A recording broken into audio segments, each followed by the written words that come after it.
A very good morning students. आज हमारा हिंदी में विषय है बड़े ए की मात्रा। छोटे ए की मात्रा हम पढ़ चुके हैं, लेकिन आज हम इसके इन दोनों के बीच का पहले एक डिफरेंस देखेंगे।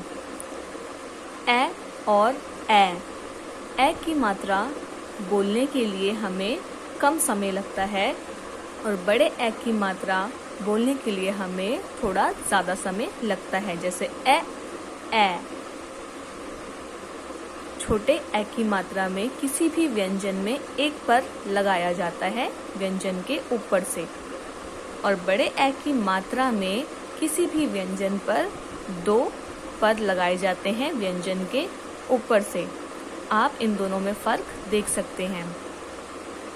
उदाहरण, ए का उच्चारण आई नहीं होता, बल्कि पैर, है तथा तैर जैसे शब्दों के उच्चारण के समान होता है। आपने देखा ए की मात्रा के लिए हमें आई का प्रयोग, उसका साउंड नहीं दिया जाता।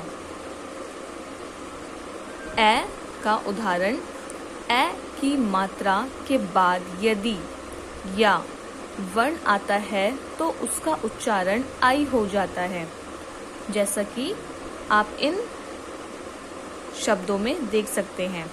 अगर किसी भी शब्द में ए की मात्रा, बड़े ए की मात्रा के साथ पीछे या लगता है तो उसमें कैसा साउंड आने लगता है? आई का साउंड। नया, भैया, छैया आदि, इस प्रकार। तो आपने इन दोनों में डिफरेंस देखा और आपको छोटे ए और बड़े ए की पहचान होनी चाहिए। चलिए आज हम आगे शुरू करते हैं बड़े ए की मात्रा।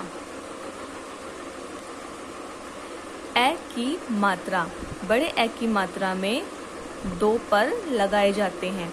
अब हम किसी भी व्यंजन के साथ बड़े ए की मात्रा लगाएं तो उसका उच्चारण किस प्रकार किया जाता है, चलिए देखें।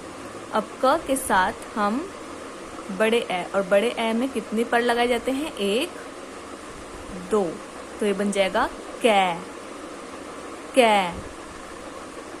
अब च के साथ बड़े ए की मात्रा चै। ट के साथ बड़े ए की मात्रा टै। ल के साथ बड़े ए की मात्रा लै। आपने देखा, इनको बोलने के लिए हमें ज़्यादा समय लगता है। अब इसे लगाते कैसे हैं आप देखें। पहले आपको एक पर देना है, फिर दूसरा, इस प्रकार। आप इस प्रकार प्रैक्टिस करेंगे तो आपको मात्राएं लगानी आसानी से आ जाएंगी। ये है हमारे बड़े ए की मात्रा। आइए अब हम बड़े ए की मात्रा कुछ पिक्चर्स के यानी चित्र के साथ देखेंगे और पढ़ेंगे। अब आप देखेंगे यहाँ है एक थैला, और थैला थ में है बड़े ए की मात्रा। थैला, बैल, नैन, बैगन, मैना, सैनिक। तो ये थी हमारी आज की बड़े ए की मात्रा। आपका होमवर्क है, आप अपनी हिंदी की नोटबुक में बड़े ए की मात्रा के 6 शब्द लिखेंगे और उसे याद करेंगे। Thank you children.